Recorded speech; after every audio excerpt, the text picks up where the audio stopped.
Hey everybody, this is Maxine Taylor with my Trumpology report, my most current Trumpology report. Till the next one. Thought we would take a look at Trump's chart and the chart of the United States for the month of April. Because those of you who have been following along know that we had two eclipses in February. And eclipses are at their peak 3 to 4 months after they occur. So April is the start of the peak season, as it were, for these eclipses. Now, there's a lot going on that I've got to tell you about. First of all, let me explain to you, for those of you who may not study astrology, those of you who study astrology know. Venus, the planet of love and money and relationships and beauty, has been retrograde. When Venus is retrograde, when any planet is retrograde, and any planet except the sun, and we consider the moon a planet, will go retrograde at whatever point in time. When Venus goes retrograde, all those areas that it rules seem to be confused: relationships, money, love, etc., depending on where it falls in your chart or a nation's chart or a celebrity's chart. That's the area of confusion. Now, Venus has been retrograde, but it is going to go direct on April 15th, which is interesting. That's tax day. However, Mercury, and we're familiar, many of us, with the retrograde Mercury. Well, the Venus retrograde is much like the Mercury retrograde. When Mercury rules communication, correspondence, and transportation, and when it goes retrograde, we feel as if those areas are very confused. What we say, what we, where we travel, how we travel. We do not want to begin a new project on a retrograde Mercury, certainly include this time a retrograde Venus as well, because whatever you begin during that time either fizzles out completely or has to be revamped at some point during the year. So you want to tie up the loose ends of unfinished projects. This is true for you, for me, for Trump, and for the entire world. And in this case, when I look at the United States chart for the United States. So we've got that going on. In addition, we have a full moon and a new moon, and we've got, Trump has a couple of aspects in his chart that I must share with you because they are incredibly powerful, and they are setting the tone and leading the way for what's going to be, what he's going to be doing in May and June. So you want to stay tuned and keep touching base with me because I'll be adding more. Now, what I'm going to show you, this chart is going to look very, very complex, but I'm going to simplify it for you. Okay, here is what some of you can follow along with. If you can't, don't worry, I'm going to explain it to you. First of all, I want to go back to the February and the February eclipses, because these, whenever we have an eclipse, it's like a cosmic kick in the butt forward. We feel it about a week before it occurs, and it lasts till the next pair of eclipses come along, which are usually about 5 or 6 months later, but they're at their peak 3 to 4 months after they occur. So we had an eclipse. The first eclipse we had was on February 10th, and I've marked that E210. I don't know if you can read it or not. I hope you can. It is sitting on Trump's Mars. Mars is the planet of war. Mars is the planet of gunfire. It's passion, it's sex, it's action. It's do it now. And wherever it is in your chart, that is what comes first to you. Trump's Mars is in his 12th house of behind-the-scenes activities, hidden enemies, the subconscious. And so there's always, he's looking for a fight. He loves a fight because he's a winner. He wants to win. Okay. Now, this eclipse was in 22 degrees. Let me see if I'm getting this right here. Yeah, 22 degrees of Libra. It sat on his Mars, which sits on his ascendant. And so what's going on now is a lot of behind-the-scenes fighting. 12th house deals with hidden enemies. And so he may be discovering hidden enemies in places he didn't know he had them. All right? it also means he may not be showing his anger because it's going on privately, but it is there. He is ready for a fight. He's itching for a fight, and there's going to be a lot of behind the scenes fighting. I'm repeating myself, I know that, but I mean, it's so clear. The ascendant is the physical body. It's the most personal point in the chart. It represents you. There you go. The second eclipse was on February 26th. And this particular eclipse, now there are some lovely aspects, by the way, triggered by eclipses. I don't mean there are not. So for those of you who say, well, what about the trine to his nodes and blah, blah, blah, I get that. I'm talking about a conjunction because the conjunction is the most powerful aspect in the chart. A conjunction is when an eclipse, for example, sits right smack dab on top of a planet. It's like somebody sitting down, plopping themselves down in your lap. You've got to deal with it. And so my mantra is conjunctions tell the tale. So, okay, back to the eclipse on February 26th. Yes, it made a gorgeous trine to his Mercury, but it formed a quincunx to his Pluto and Neptune, the empty arm of which was the me first house. Okay.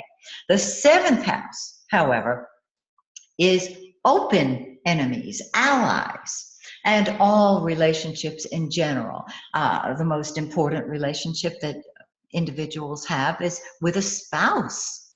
And so this deals with spouse, Trump's relationship with Melania. It deals with his relationships with everybody, the public in general, and with our open enemies, the people, the countries who we know are our open enemies. 12, so it's hidden enemies, open enemies. But the seventh house is also the house of negotiation and contracts. And you know, we don't want to sign any contracts on a retrograde Mercury or a Venus retrograde. So you can see, yeah, it's probably a good thing if a bill doesn't pass right about now, because it means that whatever is signed has to be revamped at some point in the future, probably during the year. So I'm thinking the health care bill, I know we're talking about a budget bill. So these rules, astrological rules, apply across the board. Okay, I'm shaking the table. Now, let me keep on going because there are a couple of things here that are vitally important. Mercury is retrograde, goes retrograde on April 10th in his ninth house of foreigners, long distance travel, long distance communication. And so this is him visiting other countries perhaps, but it's retrograde, so it's unsettled. Venus goes direct in his eighth house of secrets and other people's money. And so these are the two areas that are unsettled during this time. And Venus and Mercury will end this little dance on May 4th when Mercury goes direct. And I know some of you are going, hallelujah, even you're marking it on your calendar right now because you can't wait for Mercury to go direct. Okay. The sun starts off in his eighth, that's the yellow planet, starts off in his eighth house of secrets and other people's money. This is taxes. When you're talking about other people's money, you're talking about money through taxation. It deals with wills, with legacies in a personal chart. But as the president, he's dealing with other people's money, our money. And so Venus is retrograde, Venus the planet of money, among other things, in the eighth house of other people's money. So there's an unsettledness there, which will work itself through naturally after May 15th. Okay, so we know the eighth house is secrets, it's transformation. We know the 12th house is behind the scenes activities. And so there's a lot of secrets going on. Surprise, surprise. Okay, then the sun moves into the ninth house.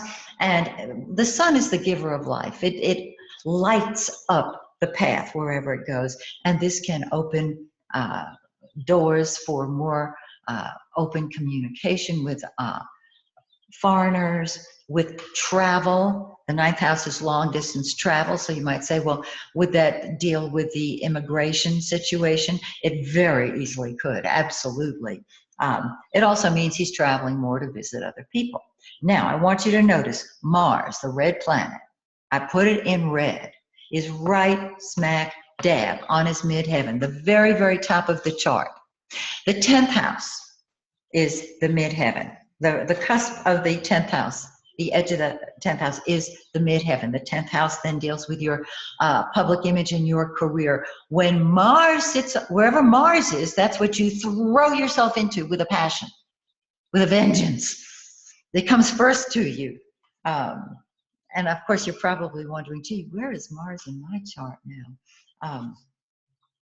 You want to know that because that's where you want to put all of your energy. Well, when Mars sits on Trump's midheaven, which it will do on April 14th, the day before Venus goes direct, and we're going to see some of this a few days before, because before the 14th, because we see it a few days ahead of time. He is throwing himself into his public image, into perhaps more campaigning, because he'd already begun campaigning for the 2020 election. But Mars is fighting, and so he may be fighting for his place, so to speak, his position, his authority, and he will assert his leadership.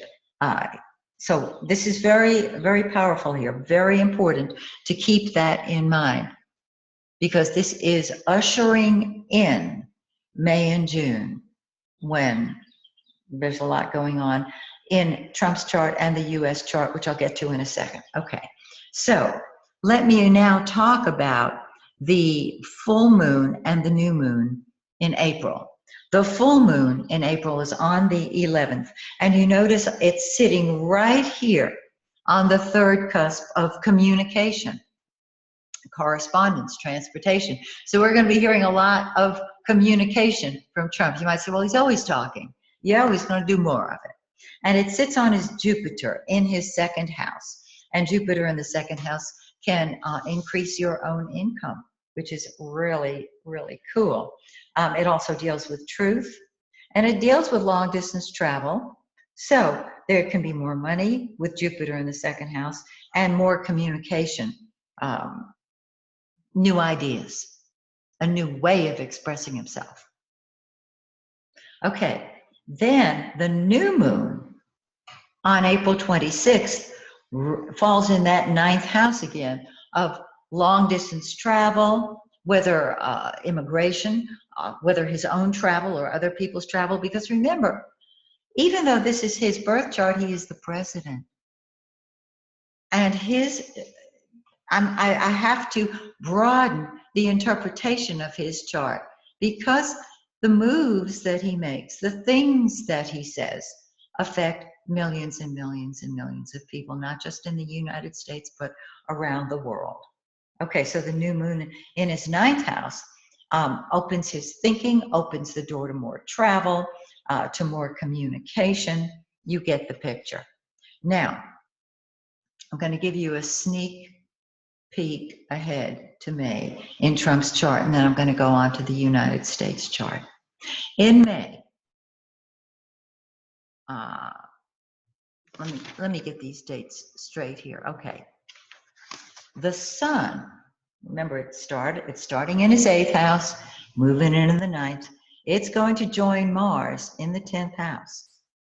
Okay, in May, on the 14th, the sun sits on his midheaven and it lights up his public image. When the sun whatever the sun touches, it gives it new life. And so his leadership is opened up. However, lest we forget, in Trump's natal chart, he has Uranus, the rebel, the North Node, the success, and the sun, the center of his life. The sun is ultimately going to cross those planets. However, in May, Mars, the planet of war and action, and do it now and shoot from the hip and, clean up the bodies later kind of thing. Mars is going to sit on Uranus. When Mars sits on your Uranus, you're ready to burst out of your skin. Uranus is explosion, Mars is gunfire, and so this will be May 15th and 16th, mid-May. Then it sits on the North Node, the 20th, the 19th and the 20th. And then the 22nd and 23rd, Mars sits on his Sun. So we are going to see Trump asserting himself more as the leader of our country.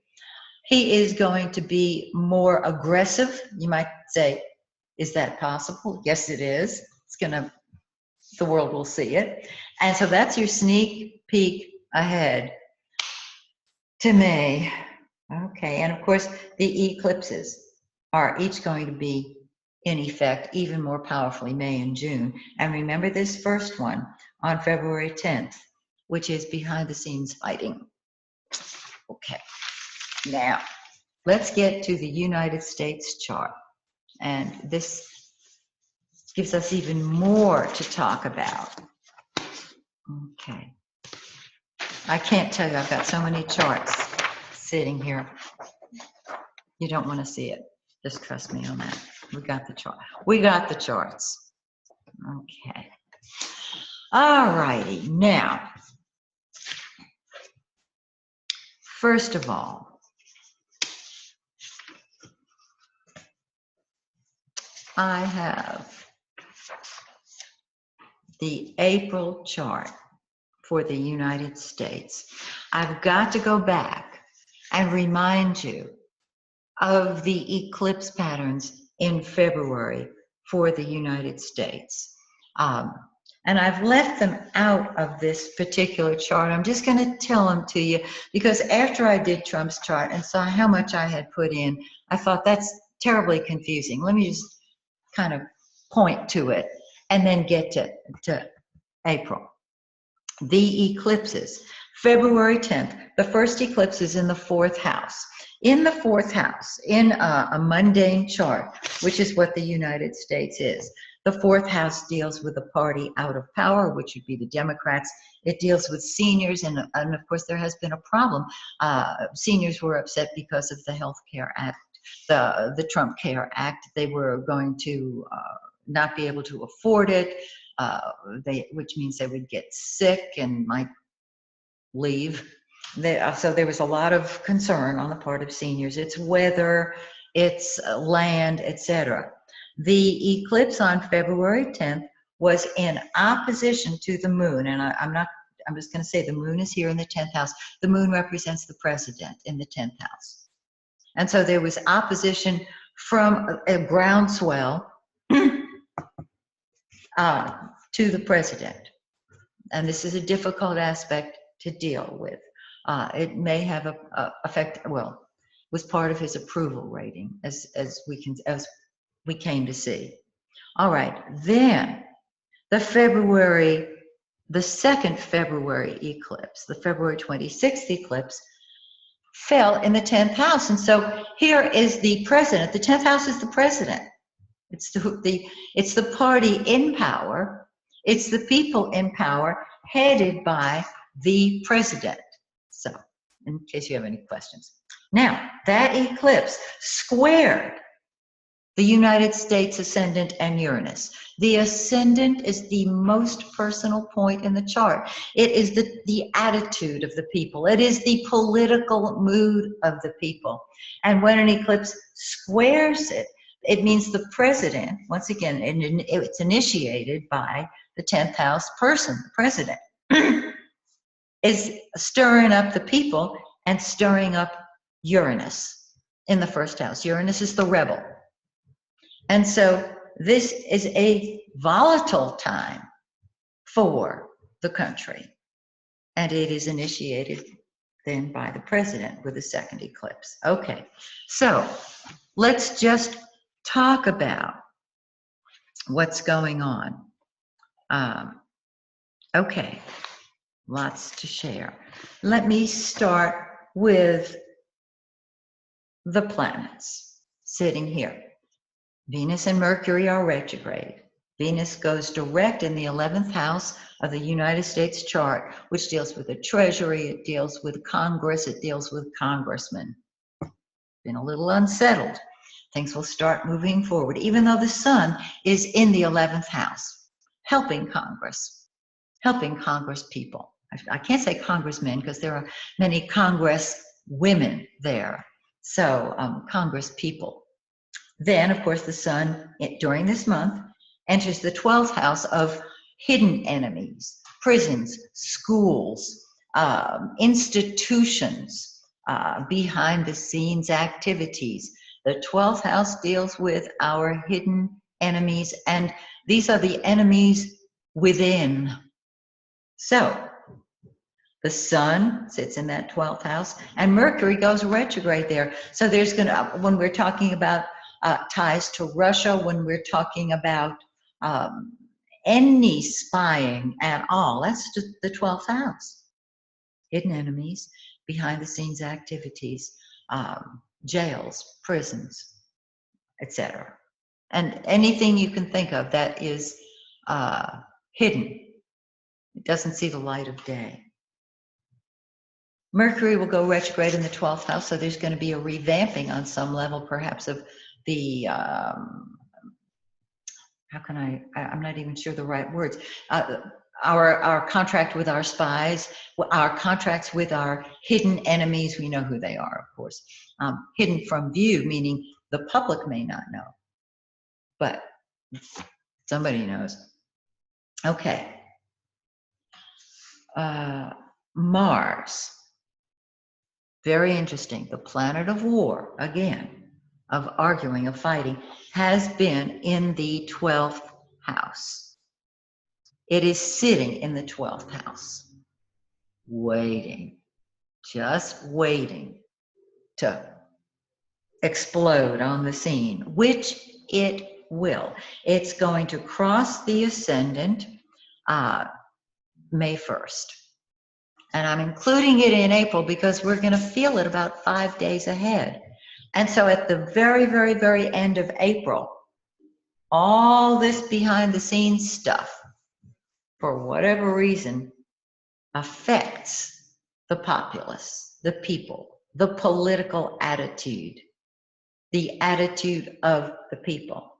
And that means in May, and here's the sneak peek forward for the United States chart, it's going to sit on Uranus.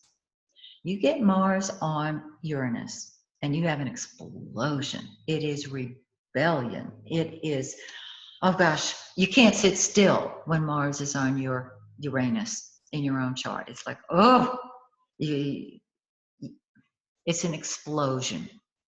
And that is what will be going on the first week of May in the United States chart. So you want to be prepared and aware. All this hidden stuff is somehow going to come forward, and we the people, all the people, I'm not talking about just certain groups, will be on whatever level up in arms. It can simply be that we're aggravated, we're angry. And Mars on Uranus in a mundane chart can be open fighting. We've had rebellion in the streets. We've had rebellion fighting with police. We've had Trump supporters fighting with protesters. Now it's coming to light even more. So let's talk about the full moon and the new moon. The full moon on April 11th actually does some lovely things to the United States chart. I'm happy to say it sits right on that behind the 6th house, and it forms a grand trine to the moon, which is the president, and to Mars in the 1st house, lower down after Uranus. And so it forms a grand trine, which is a very blessed aspect. It's an aspect of beneficence and protection, very positive. So this is really cool. It deals with fun activities. It can deal with behind the scenes activities because it's behind the 6th cusp, with police, with law enforcement, with workers, etc. And since it's in the 5th house, children, and can tie all of that in together. Then the new moon on April 26th forms a grand square, and it's in this packed 12th house. Lots of secrets, lots of behind the scenes activities. But the most important thing I want to share with you, and some of you who study astrology know this, others do not. I'm talking about the anti-vertex. If you don't know what that is, look it up online. I was very fortunate to learn about the vertex and the anti-vertex from Charles Jane when he was alive, because he was one of the people who was involved in the discovery of the vertex. And he showed it to me and a group of astrologers that he was very close to, and I'm very, very honored. And I have found it to be incredibly accurate. The vertex is in the Western Hemisphere, always on the right-hand side of the chart. It is your karmic role with other people. It is that point over which you have no control. The anti-vertex is the point directly across from the vertex. And if the vertex is the point over which you have no control, the anti-vertex is that point over which you have total control. Yes, sir. Yes, ma'am. The new moon on the 26th sits on our anti-vertex in our 12th house of enemies, of prisons, of behind-the-scenes activities, of hospitals, of, oh gosh, I can't even begin to cover the territory. Let me see if I've got, oh, here we go. I've got a little help from a cheat sheet. Okay, it's bribery, spies, hidden enemies, prisons, hospitals, crime, criminals, charitable institutions, seclusion, the past, secret societies, slaves, welfare, informers, illnesses, foreign agents, drugs, consignment, and exiles. Whew. Okay, I knew I had more to share. And so we're going to be able to take command in that area, to take charge. It's the anti-vertex is the point over which we have control. So the news cycles tend to be really short, and if you blink, you've missed them. I'll be, of course, doing more of these videos in May and June because there's so much going on. Let me mention to you, if I have not done your own personal forecast and you would like one, just go to my website, MaxineTaylor.com. And order whichever chart or charts you would like. It would be my honor to serve you in that way. And if you do not have a printout of your own actual birth chart and you would like one, go back to my website, MaxineTaylor.com, and tell me I'd like a printout of my actual chart, and send me your birth data, the month, day, and year, the city and state, and the exact time you were born. Please don't say early in the morning. I can't do a chart on early in the morning. Early in the morning can be anywhere from 12:01 a.m. to 11:59 a.m. So I hope this has been helpful to you. I will keep you posted. So till we meet again. May the stars shine brightly on you and yours, and may the stars shine brightly, very brightly, on the United States of America.